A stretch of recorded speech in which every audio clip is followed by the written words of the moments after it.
રસભરા રસીલા એકદમ જારીદાર અને એકદમ પરફેક્ટ રીતે નાયલોન ખમણ.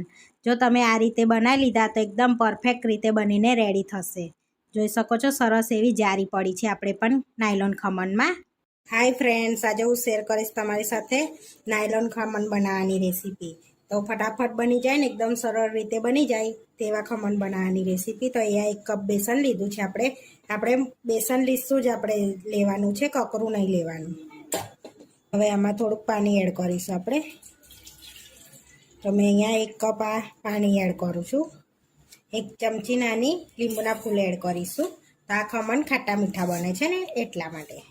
2 મોટી ચમચી દરેલી ખાંડ એડ કરીશું આપણે.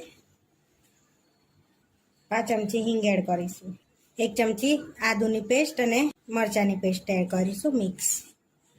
અને મિક્સ કરી લઈશું આપણે બધું પહેલાં. 1 ચમચી અંદર બી તેલ એડ કરીશું આપણે.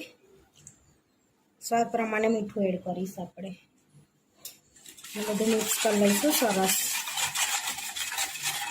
બધું મિક્સ કરી લઈશું સરસ આપણે.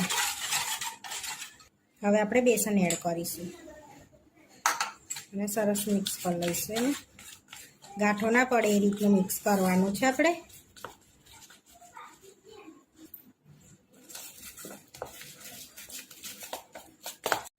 હવે આપણે 10 મિનિટ આને રેસ્ટ આપીશું.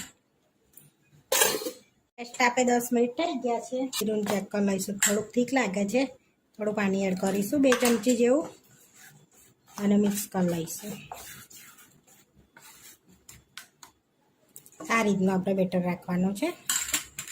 હવે પ્લેટને આપણે ગ્રીસ કરી લઈશું તેલથી. હવે પ્લેટને તેલથી ગ્રીસ કરી લીધી છે. હવે આપણે બેટરમાં 1 ચમચી ઈનો એડ કરીશું. 1 ચમચી. થોડું પાણી એડ કરીશું અને હલાવી લઈશું આપણે સરસ. 1 મિનિટ લગીને ફીણી લઈશું એને આપણે. આ રીતનું આપણે બેટર કરી દેવાનું છે. 1 મિનિટ લગીને ફેટી એટલે સરસ થઈ જાય. હવે ગ્રીસ કરેલી પ્લેટમાં એડ કરી દઈશું. હવે બધું બેટર લઈ લીધું છે. હવે પ્રેસ કરીને આપણે સ્ટીમ થવા મૂકી દઈશું એને. અહીંયા સ્ટીમ થવા માટે મેં પહેલેથી પાણી મૂકી દીધું હતું. હવે પ્લેટ મૂકી દઈશું અને 10 થી 15 મિનિટ સ્ટીમ થવા દઈશું આપણે. 10 થી 15 મિનિટ થઈ ગઈ છે. તો હવે આપણે ચેક કરી લઈશું. તો આપણા ખમણ રેડી થઈ ગયા છે. તો ગેસ બંધ કરીને આપણે સ્ટીમરમાંથી બહાર પ્લેટમાં કાઢી લઈશું. હવે આપણે આ થોડાક ઠંડા થાય ત્યાં સુધી એની પર વઘાર કરી લઈશું. વઘાર એડ કરવા માટે આપણે તેલ લઈશું. અહીંયા 2 ચમચી મેં તેલ લીધું છે અને ગરમ થવા દઈશું. હવે આપણે તેલ ગરમ થઈ ગયું છે. રહી એડ કરીશું. અહીંયા 1 ચમચી મેં રહી એડ કરી છે. થોડી હિંગ એડ કરીશું. હવે લીલા મરચાં થોડી લીમડો એડ કરીશું. હવે થોડું પાણી એડ કરીશું. તો અહીંયા 1 કપ પાણી એડ કર્યું છે. તે પ્રમાણનું થોડું મીઠું એડ કરીશું અને 2 ચમચી દરેલી ખાંડ એડ કરીશું. તમે આખી બી કરી શકો છો. અને એક ઉભરો આવવા દઈશું આપણે. અહીંયા આપણે એક ઉભરો આવી ગયો છે. હવે આપણે ખમણમાં એડ કરીશું. એ પહેલાં આપણે પીસ કરી લઈશું. કટ લગાડી લઈશું એમાં ખમણને. હવે આડા કટ લગાડીશું આપણે.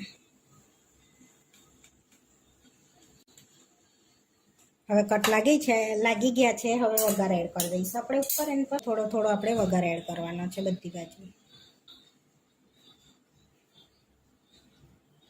થોડા ધાણા એડ કરીશું.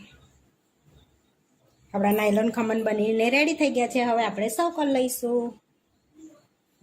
આપણા એકદમ સરસ નાયલોન ખમણ જારી પડી છે એકદમ નાયલોન ખમણમાં. હવે પ્લેટમાં એડ કરી લઈશું આપણે. આપણા નાયલોન ખમણ બનીને રેડી થઈ ગયા છે. આવા વિડીયો જોવા માટે મારી ચેનલને સબસ્ક્રાઈબ કરો, લાઈક કરો અને શેર કરો અને તમે જરૂરથી ટ્રાય કરો. ફરી મળીશું નવા વિડીયોમાં.